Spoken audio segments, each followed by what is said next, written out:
25절부터 28절까지 말씀 한 절씩 교독하겠습니다. 창세기 37장 25절부터 28절 한 절씩 교독합니다. 25절 제가 먼저 봉독합니다. 그들이 앉아서 밥을 먹고 있는데 고개를 들고 보니 마침 이스라엘 상인 한 떼가 길앗으로부터 오는 것이 눈에 띄었다. 낙타에다 향품과 유향과 모략을 싣고 이집트로 내려가는 길이었다. 유다가 형제들에게 말하였다. 우리가 동생을 죽이고 이 아이의 피를 덮는다고 해서 우리가 얻는 것이 무엇이냐? 자, 우리는 그 아이에게 손을 대지는 말고 차라리 그 아이를 이스마엘 사람들에게 팔아 넘기자. 아무래도 그 아이는 우리의 형제요 우리의 피부치이다. 형제들은 유다의 말을 따르기로 하였다. 그래서 미디안 상인들을 지나갈 때에 형제들이 요셉을 구덩이에서 꺼내어 이스마엘 사람들에게 은 20냥에 팔았다. 그들은 그를 이집트로 데리고 갔다. 아멘. 은혜에 매여 사는, 은혜에 매여 살아가는 삶. 은혜라는 단어는 우리가 너무 좋아하는 단어고 교회에서도 많이 사용됩니다. 영어로는 grace, 헬라어로 카리스라고 말합니다. 카리스라는 이 은혜라는 뜻은 값없이 주어지는 선물입니다. 자격이 되어서 주는 것이 아니라 자격도 없는데 그냥 값없이 주시는 선물, 이걸 은혜라고 말합니다. 은혜라는 단어 속에는 값없이 주시는 선물이라는 의미 속에는 다양한 것들이 포함이 됩니다. 가장 큰 은혜는 값없이 받은 구원을 의미합니다. 예수 그리스도를 믿는다는 이유로 예수님이 대신 우리의 죄값을 짊어지고 pay the price, 그래서 십자가에서 피 흘리심으로 우리는 그분을 믿음으로 값없이 구원을 얻어 하나님의 자녀가 되었죠.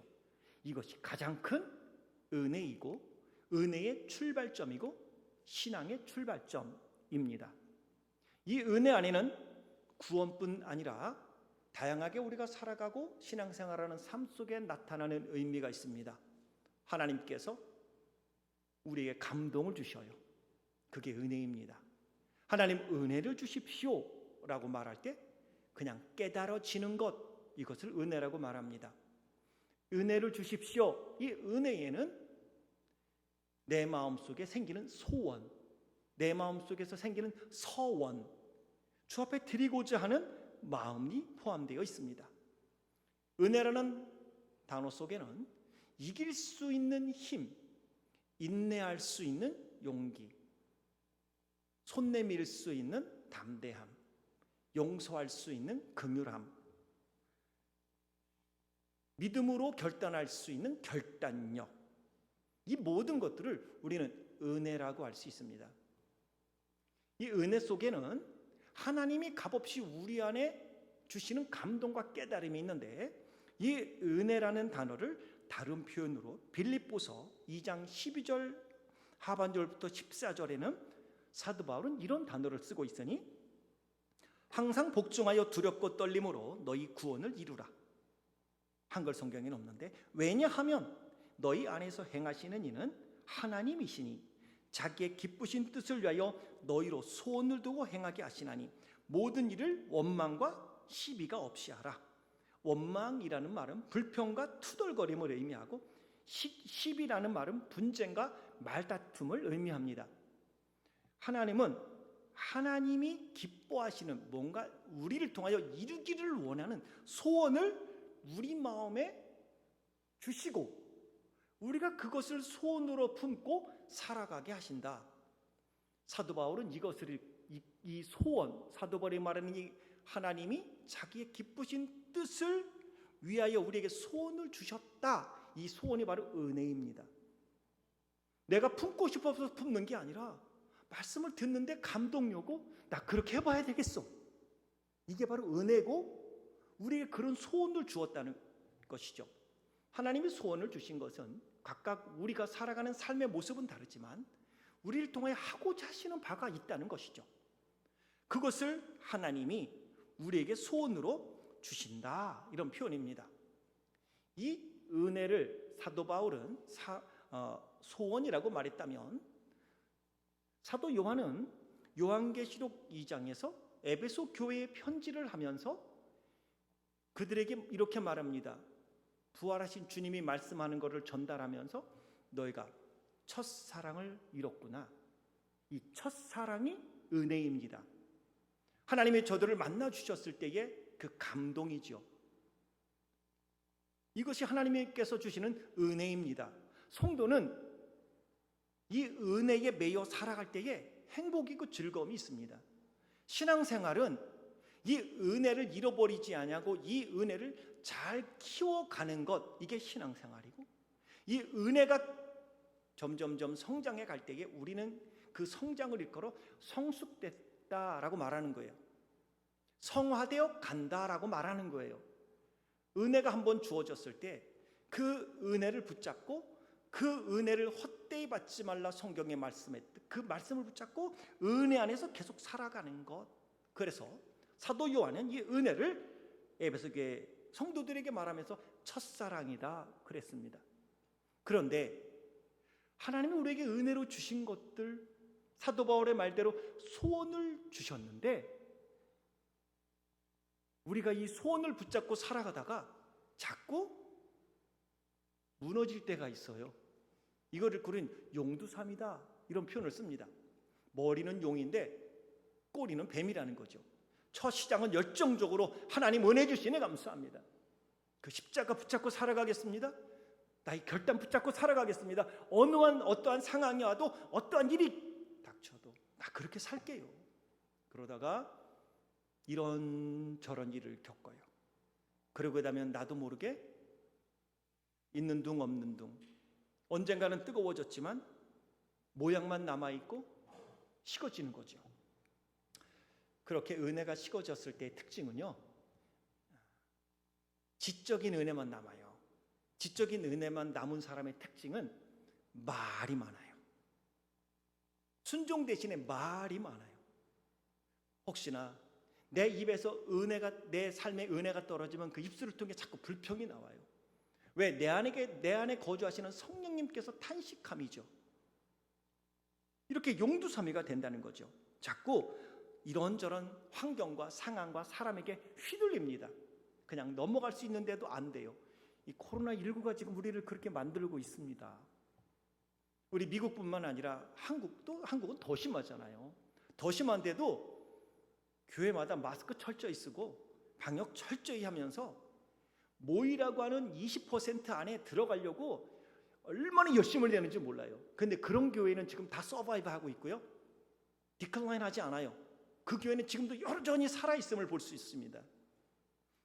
근데 이러려면 은혜를 붙잡고 살아야 되는 것입니다. 하나님이 주시는 은혜를, 하나님이 주시는 소원을, 하나님이 주신 꿈을 우리가 붙잡고 그 은혜에 매여 살아가기 위해서는 어떻게 해야 되는가?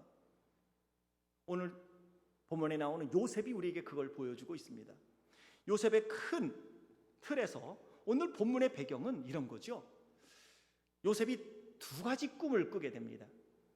첫 번째 꿈은 들에서 곡식단을 묶는데 형제들의 곡식단과 곡식단이 이로써서 자기 곡식단에 절하는 꿈이죠. 또 한 번의 꿈은 해와 달과 별들이 자신을 향하여 절하는 꿈을 꿉니다. 요셉으로서는 너무너무 황홀한 꿈입니다. 저도 이런 꿈을 꾸면 일어나자마자 어머니 불렀을 거예요. 어머니, 아버지, 제가 11자라고 무시하지 마세요. 제가 오늘 꿈을 꿨는데 기가 막혀요. 근데 이 꿈 이야기를 들은 형들은 어떨까요? 형들은 큰일 났어요. 왜? 요셉의 꿈이 이루어지는 날은 형들에게는 무슨 날일까요? 비굴이 지는 날이에요. 내가 저 11번째인 쟤한테 고개를 숙여야 돼? 형들이 시기할 만 합니다. 그럼에도 불구하고 요셉은 이 꿈을 붙잡고 살아가는데 머지않아 요셉의 이 꿈이 유산될 위기에 처합니다. 유산된다는 말은 이거예요. 아버지가 요셉에게 얘야, 형들이 무엇하고 있는지 가서 보거라. 그 요셉이 형들이 양을 치고 있는 도단으로 향합니다. 멀리서 형들이 요셉을 보고 이렇게 말합니다. 꿈꾸는 놈이 오고 있다. 저 녀석의 꿈이 어떻게 되는지 한번 우리가 두고 보자. 무슨 얘기입니까? 저거 오늘 죽었어. 야, 네가 죽어서도 그 꿈이 이루어질 것 같냐? 한번 보자라고 형님들이 벼르고 있죠. 그리고 그 가운데서 형님들을 죽이겠다고 하면서 요셉의 꿈이 죽어도 이루어지는지 보자고 하는, 그리고 정말 형님들은 요셉이 자기들에게 왔을 때 오늘 본문 28절에 보니까 이 형님들이 은 20에 요셉을 이스마엘 사람들에게 팔고 요셉은 형님들에게 인신매매를 당하여 애굽으로 팔려갑니다. 꿈은 끝난 겁니다. 애굽은 가면 종입니다. 종이 할 수 있는 일이 무엇이 있겠습니까? 그 꿈 날아가는 것 같습니다. 그럴 때 우리는 이렇게 얘기하겠죠? 나는 믿음으로 살려고 하는데 세상이 가만 놔두지 않네요. 나는 진짜 이번에는 믿음으로 살려고 했는데 환경이 받쳐주지 않아요. 나는 정말 기쁘게 예배 빠지지 않고 신앙생활 하고 싶었는데 사람들이 나를 가만 놔두지를 않아요. 그리고 나서 우리는 일반적으로 그 꿈을 낙태시켜 버려요. 뭐라고요? 어쩔 수 없었어요 라고요. 그런데 우리는 다 압니다. 지금 분명히 28절을 함께 읽었습니다. 그 상인들이 요셉을 데리고 애굽으로 갔더라. 그때 여러분 뭐라고 말씀하셨어요? 아멘 하셨습니까? 맞아요. 성경 읽고 났으니까 아멘 해야죠. 아멘 하셨습니까? 그런데 참 인간미도 없잖아요. 참 잔인해요. 지금 누구는 은 20에 형님들에 의해서 인신매매를 당했다는데 여러분은 눈 깜짝 안 하고 아멘. 참 신기해요. 여러분 왜 아멘 하셨어요? 요셉의 인생이 앞으로 어떻게 펼쳐질지를 다 알기 때문입니다. 하나님께서 모세를 통해서 요셉의 이야기, 오늘 본문을 기록하게 하신 이유가 있습니다. 21세기 오늘 우리가 한인 장로교회라는 한 공동체 안에서 인디애나폴리스라는 지역에서 신앙생활 하면서 요셉처럼 이러한 일들을 뻔히 당할 줄 알고 하나님이 어떻게 살아야 할지를 우리에게 가르쳐주고 싶어서 요셉의 이야기를 기록하게 하셨다는 것입니다.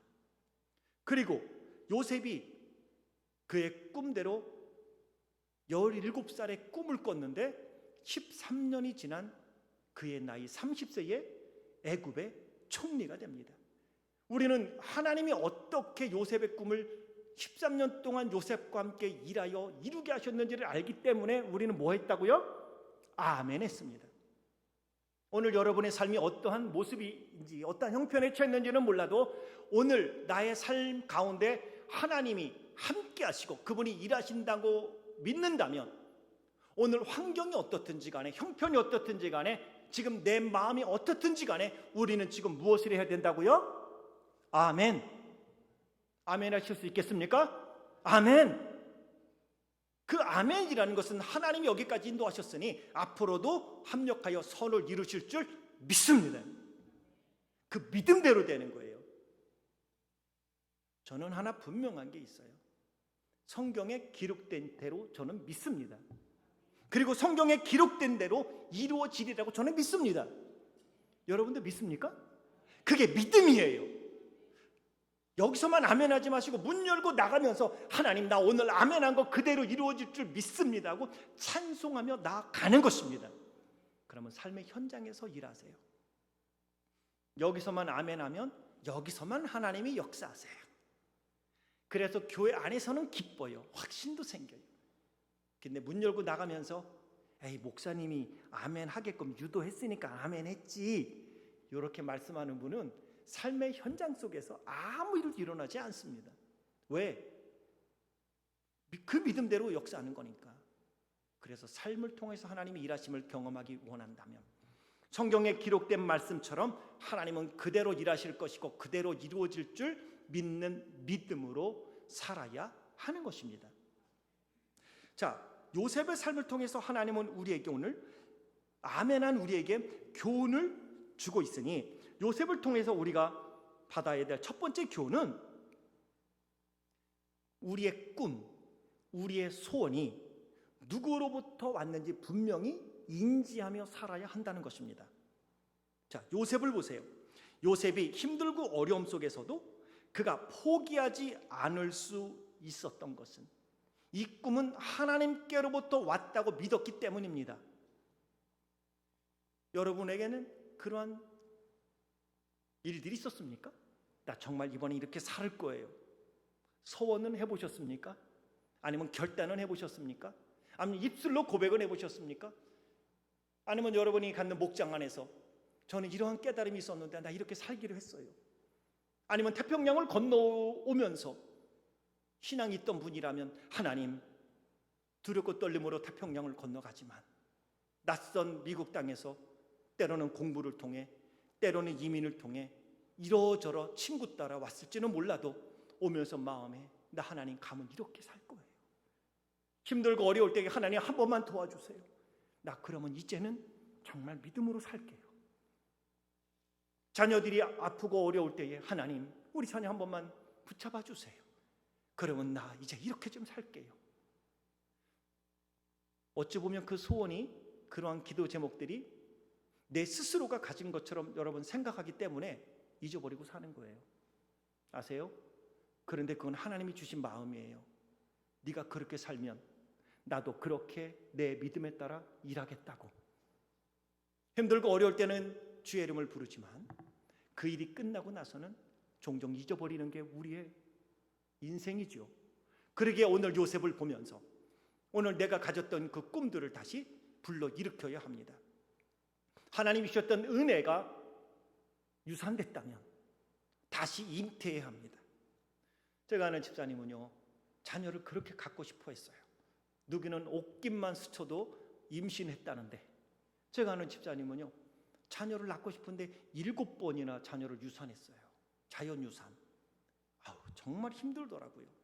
8번째 자녀를 잉태해서 그 자녀를 낳았어요. 얼마나 좋아하는지 몰라요. 그걸 보면서 오늘 본문이 오버랩되는 겁니다. 오늘 우리도 결단했는데 이런저런 이유로 하나님이 주셨던 감동, 그 은혜를 상실했다면 다시 그 은혜를 잉태하는 거예요. 그래서 그거를 일컬어 요한계시록 2장에서 부활하신 주님은 사도 요한을 통해 너희가 어디서 떨어졌는지 기억하고 다시 그 첫사랑을 회복하라고 말씀하고 있는 것입니다. 누가 알아주는 거 아닙니다. 하나님이 알아주시면 된다는 것이죠. 이게 이제 요셉을 통하여 하나님이 우리에게 주시는 첫 번째 교훈입니다. 여러분의 꿈, 그 은혜는 누구로부터 왔습니까? 마음에 소원이 갑자기 생겼어요. 그래, 새로운 목사님 오셔서 오늘 수요일 날 오늘부터 예배 드려야지, 나 수요일 날 이제 가야지 하고 오셨습니까? 여러분이 결단해서 왔다고 생각하지 마세요. 우리 인간은요, 스스로 그렇게 좋은 생각할 만큼 우리가 선하지가 않습니다. 그것은 성령님께서 오늘 저나 여러분 우리에게 은혜를 주시려고 그런 마음을 주셨다고 믿는다면 여러분은 다음 주에도 이 예배에 오려고 힘쓰시겠죠. 하나님이 주시는 것을 가지고 하나님과 나만 아는 은혜가 있습니다. 그냥 그렇게 순종해 가는 겁니다. 그러면 13년이 지난 이후에 요셉에게 꿈을 꾸게 하신 하나님이 그 꿈을 이루셨듯이 믿음으로 살아가는 우리의 삶에 믿음의 역사가 일어나게 되리라 믿습니다. 근데 보세요, 요셉이 꿈꾸고 싶어서 꿈꿨습니까? 꿈은 꾸고 싶다고 해서 꿈 꿔지는 게 아니에요. 오늘 자는데 꿈이 꿔지는 걸 어떻게 해요? 그래서 요셉은 생각한 거예요. 이 꿈이 하나님께로부터 왔으니 하나님이 이 꿈을 이루어 주실 거라고. 그래서 그는 애굽에 팔려갔음에도 불구하고 힘든 상황 속에서도 그 하나님을 붙잡는 믿음을 놓지 않은 겁니다. 오늘 필요하니 이곳에 보내셨겠지라고 그냥 받아들인 거예요. 쉽지 않아요. 저는 요셉을 보면 막 울고 싶어지는 마음이 생겨요. 본인의 뜻대로 되지 않는, 형들에게 지금 요즘도 이런 인신매매 있으면 이거 큰일 날 아니에요. 수천 년 전에 이렇게 그것도 형들에 의하여서 아니 은 20에 팔려서 도저히 일어나면 안 될 일이 요셉에게 일어난 거예요. 그런데 요셉은 그 꿈을 낙태시키지 않았습니다. 난 어쩔 수 없어. 여기서 내가 무슨 일을 할 수 있다고 하고 막 살지 않았어요. 그는 믿음으로 살았습니다. 어떻게 할 수 있느냐? 어떻게 할 수 있느냐? 요셉이 애굽에 갔을 때에 그의 삶을 셋으로 크게 나눌 수가 있는데, 첫째는 보디발의 집에서의 종으로의 삶, 두 번째는 왕실 감옥에서의 삶, 세 번째는 총리가 되어서의 삶입니다. 그런데 보디발의 집에서 지냈을 때 성경은 창세기 39장 2절과 3절에 보니 이렇게 보디발의 집에서 살았던 요셉의 삶을 요약합니다. 여호와께서 요셉과 함께 하심으로 그가 형통한 자가 되어, 그리고 보디발이 여호와께서 그의 범사에 형통하게 하심을 보았더라. 여호와께서 요셉과 함께 하심으로 그가 형통한 자가 되었대요. 보디발의 집에서. 두 번째, 왕실 감옥에서 살았을 때의 삶을 이렇게 39장 21절부터 23절에 요약하고 있습니다. 여호와께서 요셉과 함께 하시고 그에게 인자를 더하셔서 간수장에게 은혜를 받게 하셨다. 여호와께서 요셉과 함께 하심으로 여호와께서 그를 범사에 형통하게 하셨다는 거예요. 그런데 이러한 정말 좋은 말씀이 요셉이 총리가 되어서는 안 나온다는 얘기예요. 왜 그럴까요? 왜? 그리고 생각해 보세요. 요셉이 형통했어요. 아니, 형통한다는 건 뭐예요? 보디발의 집에 갔을 때 보디발의 집에서 형통했음에도 불구하고 계속 종으로 있어요. 이게 형통 맞습니까? 한번 생각해야 돼요. 그리고 여기서 형통된다면 그는 다시 아버지께로 돌아가는 거예요. 왜? 보디발이 이렇게 은혜를 베풀겠죠. 요셉아, 너는 어떻게 하다가 종으로 팔려왔느냐? 물어보겠죠. 그럼 요셉이 내가 이러저러해서 팔려왔습니다. 이놈의 못된 형놈들, 너 오늘부터 자유야. 가갖고 한 대씩 네가 갚아줘. 아유, 이게 은혜, 이게 형통 아닐까요? 그가 왕실 감옥에서도 하나님이 함께해서 형통했대요. 근데 간수장에게 또 은혜를 받았대요. 범사에 형통했대요. 형통은 무엇입니까? 아니, 보디발의 아내가 누명 디보시였잖아요. 누명이 풀어지는 거예요. 그리고 요셉 대신에 보디발의 아내가 감옥에 들어가야죠. 어찌 보면 이것이 형통일 텐데 성경은 하나님이 함께 하시니까 요셉이 형통한대요. 했대요. 근데 여전히 감옥에 있고요. 여전히 종으로 살았습니다. 묻겠습니다. 하나님이 여러분과 함께 하심을 믿습니까? 정말 믿습니까? 형통하십니까? 어떻게 형통하신대요? 하나님의 말씀을 막연하게 요셉이 그랬대가 아니라 요셉과 함께 하신 하나님은 우리와 함께 하시고 우리의 하나님이신데, 기억해야 될 것은 하나님이 요셉과 함께하여 요셉이 형통했다는 것은, 오늘 동일하게 하나님이 함께하는데 우리와 지금 형통한다는 것은 참을 수 없는 중에 참고요, 인내할 수 없는 중에 인내할 수 있고요, 하나님을 소망하면서 찬송하면서 감사하면서 산다는 것입니다. 형통이라는 것을 성경은 우리에게 이렇게 보여주죠. 바울과 실레가 빌립보 감옥에 갇힙니다. 주를 위하여 힘쓰고 감옥에 갇힌 이유는 귀신 들린 여종을 고쳐줬다는 이유 하나로 빌립보 감옥에 갇히는데, 그냥 갇히는 게 아니죠. 실컷 두들겨 맞고 감옥에 갇혔어요. 그런데 기적이 일어났죠. 한밤중에 저들이 기도하자, 찬송하자 지진이 일어나고 옥문이 열렸습니다. 그 사건을 우리는 사도행전에서 보게 됩니다. 그런데 그 모습을 보면서 우리는 참 하나님이 함께하니까 어디 가든 형통하더라, 이렇게 얘기해요. 무슨 말입니까? 감옥에 있을 때 바울과 실라가 지금도 살아계신 하나님을 기억하고 찬송하지 않았다면 그러한 일들은 일어나지 않았습니다. 형통한다는 건 무엇이냐면 오늘 우리에게 필요하니 오늘을 주셨으니 오늘 기뻐하고 감사하고 하나님이 나를 통하여 하신 일들을 기대하며 믿음으로 나에게 맡겨준 일, 내가 가야 한다면 가야 하고 멈춰야 한다면 멈춰야 되겠고 내가 혀를 깨밀어야 된다면 혀를 깨밀어서까지라도 그분의 뜻이 나를 통하여 이루어지기를 원하는 삶을 살아가는 것, 그렇게 살 수 있는 것, 그것이 성경에서 말하는 형통이라는 것입니다. 이 요셉의 모습을 통해서 오늘 우리가 두 번째 받게 되어질 교훈은 이런 거죠. 하나님이 주시는 은혜를 낙태시키고 싶은 그 순간에도 하나님의 신실하심을 굳건히 붙잡고 살아야 한다는 것입니다. 이런 일들이 우리에게 정말 많아요.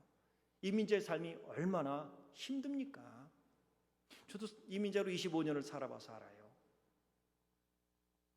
저도 공부하면서 부사역자로 사역하면서 그리고 컴퓨터 회사에 2년을 풀타임으로 다녀서 그때는 아워리 페이를 받았어요. 7불 50에 시작을 했어요. 3개월 지나니까 코어로 올려주더라고요. 8시간 이후에 오버타임 하니까 거기 또 바늘도 쳐준다 그래갖고 점심 먹을 때도 1시간을 사용 안 하고 30분 먹고 타임 카드를 찍었어요. 그랬더니 거기에 1시간에 주어질 거에 1.5배를 붙여주더라고요. 그렇게 2년을 경험하면서 이민 생활하는 성도인들의 삶이 이렇게 힘들겠구나. 그럼에도 불구하고 그렇게 살 수 있음이 감사하고, 그렇게 6개월을 하니까 습관이 되니까 안 힘들더라고요. 일을 계속해도 안 힘들더라고요. 계속 이게 유수도 되니까. 근데 사실은 이 말씀을 전하는 건 창조적인 일이라 매번 다른 메시지를 하나님께 받아야 되고 연구해야 되고 설교를 해야 되는데, 일하는 거에 비하니까 일을 해보니까 그거는 진짜 누구 말대로 식은 죽 먹기더라고요. 6개월 지나니까 시간에 매여서 그렇지 힘든 건 없더라고요. 이걸 보면서 힘들게 사시는 여러분의 모습도 보게 되었고, 힘써서 애써 목회하시는 목사님들의 모습도 경험하게 되면서, 그래서 하나님이 또 학교에서도 가르치게 하시지 않았나라는 생각을 갖게 되었습니다. 여러분, 쉽지 않아요. 근데 요셉과 같은 일들이 있을 때 우리가 기억하는 겁니다. 하나님이 주신 은혜의 손을 놓고 싶은 그 순간에 우리가 해야 할 일은 하나님의 신실하심을 믿고 그분이 합력하여 선을 이루시고, 언젠가 13년이 지나면 요셉이 베풀었던 그 은혜를 요셉이 굳건히 붙잡고 주를 의지하며 어디서든지 그 하나님을 부인하지 아니하고 함께 했을 때에 하나님이 그 꿈을 이루어 주셨듯 우리의 삶에도 그러한 일들을 이루어 주시리라 믿는 것입니다. 요셉과 함께 했잖아요. 그런데 여러분, 요셉과 함께 했다는 이 단어는 헬라어 히브리어에서 주는 의미는 이런 거예요. 지금도 하나님은 우리와 함께 했어요. 근데 요셉이, 이 의미 뭐냐면 함께 했는데 요셉이 그 하나님이 함께 하심을 믿고 살았다라는 걸 의미하는 거예요. 지금도 하나님 우리와 함께 하십니다. 문제는 그 하나님이 나와 함께 한다는 걸 내가 인지하지 못하고 산다는 거예요. 성경에서 말하는 하나님이 요셉과 함께 했더니 형통했다는 말은, 요셉은 하나님이 나와 함께함을 믿고 그는 그 믿음으로 살았다는 것입니다. 어떻게 하느냐? 창세기 39장 9절 하반절에 보면 보디발의 아내가 그에게 유혹할 때에 그가 이렇게 말하죠. 내가 어찌 이 큰 악을 행하여 하나님께 죄를 지으리까? 라고요. 그는 하나님께 죄를 짓는다고 생각한 것, 지금 하나님이 나를 아시고 나를 보신다는 것입니다. 그분이 나의 눈물을 아시는 거예요. 그분이 나의 한숨을 아시는 거예요. 그분은 나의 답답함을 아시는 거예요. 오늘도 그분은 우리를 새롭게 일으키기를 원하시는 거예요. 요셉은 그걸 아는 것입니다. 요셉이 기도했다는 말 없어요. 창세기에는 요셉이 하나님께 간구했다는 말 없어요. 하지만 그는 삶을 통해서 하나님이 나와 함께 하심을 그는 믿어서 보디발의 집에서 충성을 다했어요. 황실 감옥에서도 충실하게 그 일을 감당했어요. 하나님이 함께 하시니 때가 있으면 하나님이 이루실 거고 필요하니까 알게 하셨으리라. 어떻게 하냐면 요셉이 30세에 총리가 됐잖아요. 근데 30세에 총리가 된 이후에 성경은 한 번도 요셉이 실수했다는 말을 안 해요. 바로 왕이 꿈을 꿨지 않습니까? 그때 요셉이 꿈을 해몽해주고 바로가 물어요. 어떻게 하면 좋겠냐? 그랬더니 이렇게 말해요. 7년 동안 풍년들 때에 5분의 1을 남겨서 창고를 짓고 보관하세요. 그러면 7년 흉년에도 아무 문제가 없을 겁니다. 적어도 요셉은 어떻게 하면 5분의 1만 남겨놓으면 7년 흉년에도 문제가 없을지 하나님이 요셉아 너 꿈 해몽할 때 바로한테 얘기해라 라고 귀에다가 속삭여 주셨을까요? 아니요. 어떻게 알았을까요? 요셉은 보디발의 집에서 종으로 살았습니다. 그것도 저 가장 미천한 종으로. 그러면 남들은 요만큼 하루에 밥을 먹는다면 적어도 요셉은 요만큼 먹었을 거예요. 생각한 거죠. 아, 가장 미천하게 사는 사람들이 어느 정도의 양식을 먹을 수 있을까라고요. 황실 감옥에 갔더니 거기는 고위 관직들이 와 거기에 들어오는 곳이잖아요. 정치, 사회, 문화, 교육, 군사 고위 관직들이 와서 다 얘기하는 거죠. 술 맡은 관원장, 떡 맡은 관원장들이 와서 이야기하고 그들을 다 돌보면서 애굽이 지금 어떠한 모습을 갖고 있고 어떠한 형태인지를 알았다는 거죠.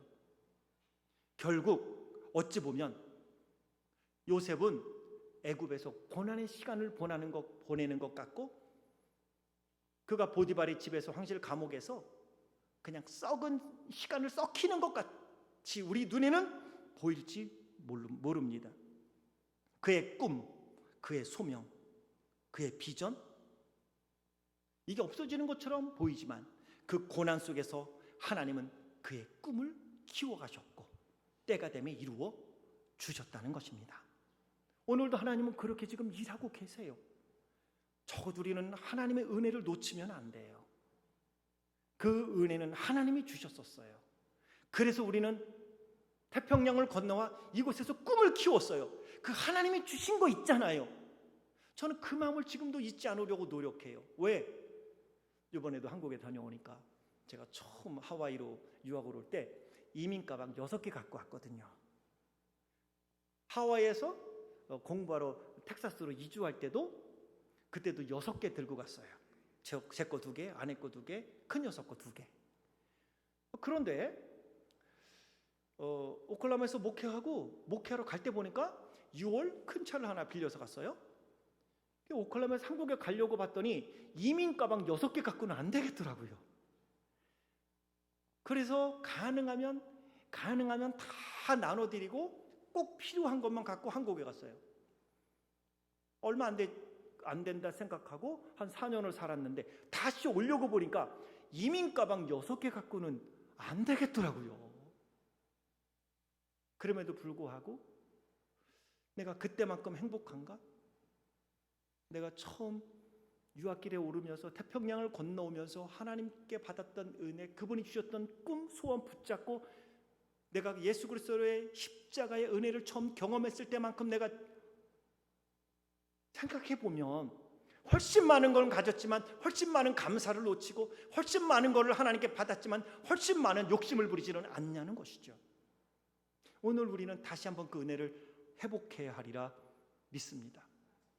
오늘 하나님이 주시는 그 꿈 요셉을 통해서 하나님이 우리에게 보여주고 있는 것입니다. 이민사회에 살아가는 치열한 삶의 현장 속에서 거룩한 꿈도 거룩한 비전도 때로는 자연 유산되기도 하고요. 의지적으로 낙태시키기도 하는데 대신에 우리 안에는 상처, 배신, 아픔, 실패가 잉태되어서 인간적인 삶의 고뇌가 우리 안에서 다시 탄생되어지는 일들이 참 많잖아요. 그럼에도 불구하고 하나 놓치지 맙시다. 하나님은 살아 계십니다. 그 꿈은 하나님이 은혜로 우리에게 주신 것입니다. 오늘도 그분이 감동을 주시면 그냥 순종합시다. 그리고 누가 잘하면 어떻게 하면 좋은지 아세요? 따라합니다. 저를 따라합니다. 참 잘하셨어요. 참 고마워요. 저는 요즘은 누군가가 이렇게 열심히 신앙생활하면 얼마나 고마운지 몰라요. 왜 고마운지 아세요? 생각을 바꾸세요. 하나님이 누구 아버지세요?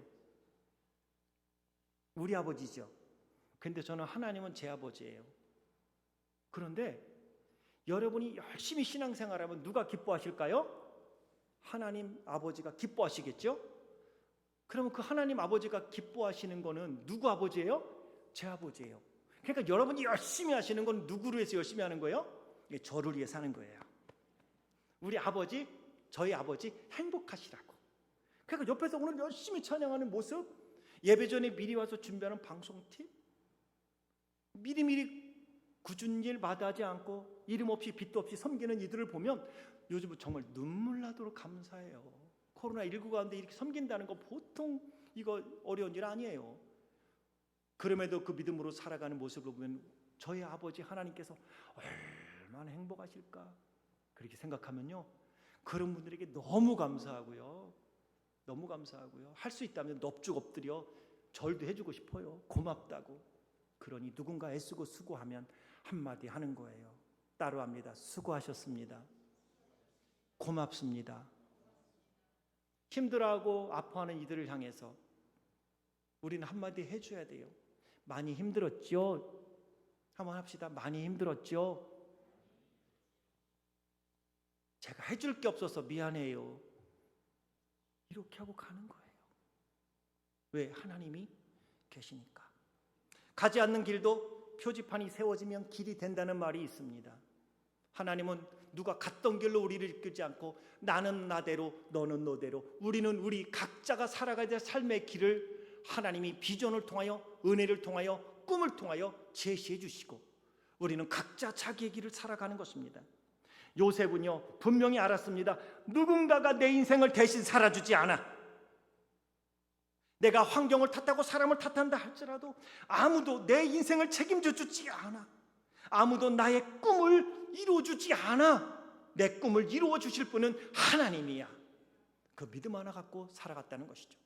사랑하는 성도 여러분, 저나 여러분, 우리 모두가 하나님이 주시는 은혜로 주시는 꿈이 생긴다면, 결단이 생긴다면, 감동이 생긴다면 그냥 살아갑시다. 순종합시다. 그게 은혜에 매여 살아가는 성도의 삶이고, 그럴 때 요셉처럼 때가 되면 하나님이 그 꿈을 이루시고 열매로 풍성하게 드러나게 하시리라 믿습니다. 저는 이 말씀을 마치면서 이 찬양을 여러분과 함께 드리면서 고백할 수 있기를 원합니다. 요셉이 45장 5절에 보니 당신이 나를 이곳에 팔았다고 해서 근심하지 마소서, 한탄하지 마소서. 하나님이 생명을 구원하시려고 나를 당신들보다 먼저 보내셨나이다. 마지막 승리하는 자만이 고백할 수 있는 멋진 고백이잖아요. 중간에 하나님이 주시는 은혜를 낙태시키며 이런 고백 못하니 저나 여러분 우리 믿음으로 굳게 붙잡고 마지막에 우리도 이렇게 고백하자고요. 당신들이 나를 이곳에 팔았다고 해서 근심하지 마소서, 한탄하지 마소서. 하나님이 생명을 구원하시려고 나를 당신들보다 먼저 보내셨나이다. 다시 기도를 시작합시다. 지금 여기부터 다시 시작하길 원합니다. 그래서 이 찬양을 드리기를 원합니다. 비바람의 앞길을 막아도 나는 가리 주의 길을 가리.